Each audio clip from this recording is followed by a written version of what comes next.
আজ থেকে 100-200 বছর পর যখন গাজা বা ফিলিস্তিনের ইতিহাস লেখা হবে, যখন এই অভিশপ্ত হায়নাদের এই নির্মমতার চিত্র ইতিহাসের পাতায় তুলে ধরা হবে, তখন আপনি আমিও কাঠগড়ার আসামি থাকবো।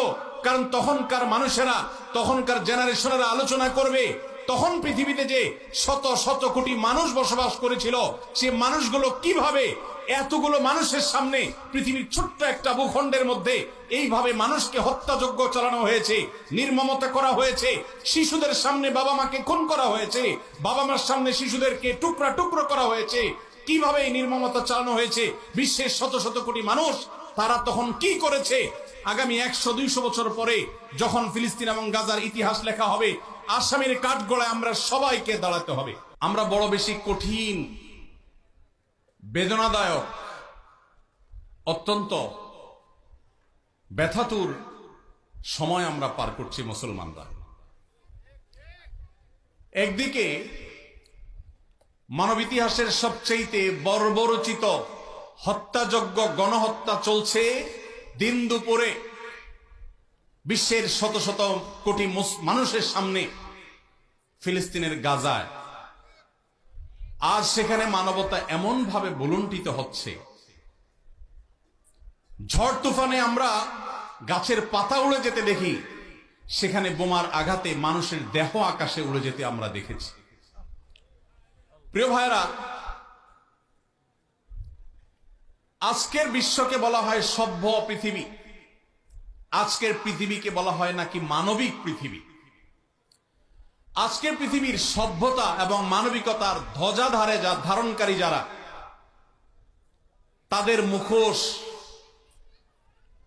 তাদের আসল রূপ, তাদের আসল চেহারা, চরিত্র আজ দিনের আলোর মতো পরিষ্কার হয়ে গেছে। গাজায় প্রতিনিয়ত শিশু হত্যা চলছে, ফিলিস্তিনের ভিডিওগুলো দেখবার মতো অবস্থা নাই। একটু আগে একটা ভিডিও দেখছিলাম, আল্লাহ তাআলা আমাকেও একটা বাচ্চা দিয়েছেন 8-10 বছরের। 8-10 বছরের একটা ছেলে 5-6 বছরের একটা ছেলেকে, ছোট ভাইকে বড় ভাই সান্ত্বনা দিচ্ছে, মাথার উপরে হাত বুলাচ্ছে। ছোট ভাই বড় ভাইয়ের কোলে মাথাটা রেখে চোখের পানি ফেলছে, অঝরে কাঁদছে, কারণ তাদের বাবা মাকে শহীদ করে দেওয়া হয়েছে। বড় ভাইটা ছোট ভাইয়ের মাথার উপর হাত বুলাচ্ছে আর তাকে সান্ত্বনা দেওয়ার চেষ্টা করছে, ব্যর্থ চেষ্টা। শত সহস্র শিশু আজ এতিম হয়েছে, শত সহস্র মা বাবার বুক আজ খালি হচ্ছে। যারা নারী অধিকার নিয়ে পান থেকে চুন খসলেই চিৎকার চেঁচামেচি করে, সেই মানুষগুলো আজ পাথর হয়ে গেছে। তাদের চোখের সামনে শত সহস্র মা বোনকে আজ খুন করা হচ্ছে। প্রেগনেন্ট মহিলাদেরকে রেখে সেই হসপিটাল বম্পিং করে উড়িয়ে দেওয়া হচ্ছে। আজ সেখানে শিশুদের আর্তনাদে আকাশ পাতাল ভারী হয়ে উঠছে। কোন স্থাপনার সেখানে বাকি নাই যেটা ভেঙে চুরে গুড়িয়ে দেওয়া হয়নি। উপর থেকে ড্রোন শট নেওয়ার ছবি দেখলে ভাবতে কষ্ট হয়, বিশ্বাস করতে কষ্ট হয়। একটা শহর, একটা জনপদকে এইভাবে মাটির সাথে মিশিয়ে দেওয়া যায়। সবচেয়ে অবাক করা বিষয় হলো, এই হায়নারা, এই অভিশপ্ত ইহুদিরা, এদের সবচেয়ে বেশি সমর্থন প্রকাশ্য দিবালোকে যারা করে, তারাই আমাদেরকে সবচেয়ে বেশি সকাল বিকাল মানবতার সবক শুনাইতে আসে।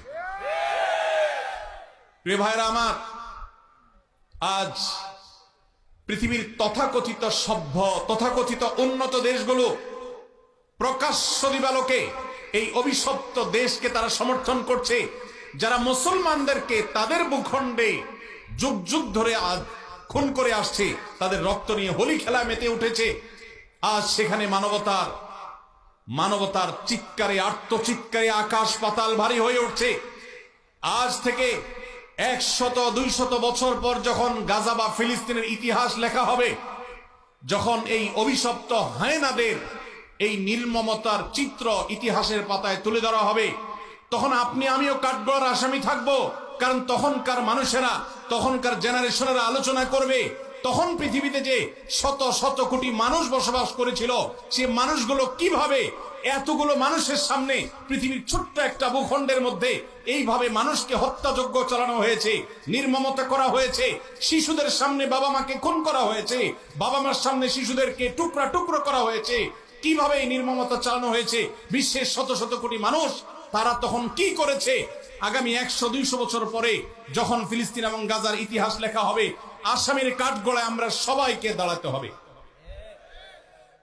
আল্লাহর কাছে আমরা ক্ষমা চাই, হে আল্লাহ, আপনি আমাদের অক্ষমতাকে মাফ করে দিন, আমাদেরকে আপনি সক্ষমতা দান করুন। মুসলমান দেশগুলোর যারা তথাকথিত নেতা হিসেবে দায়িত্ব পালন করছে, আল্লাহ আপনি তাদের ঈমানী চেতনা বৃদ্ধি করে দিন, তাদেরকে মুসলমান হওয়ার তৌফিক দান করুন, তাদেরকে মানুষ হওয়ার তৌফিক দান করুন। ভাইরা আমার, ফিলিস্তিন ইস্যুতে আমার 3টি কারণে অনেক বেশি অনুতাপ হয়, আফসোস হয়, আক্ষেপ হয়।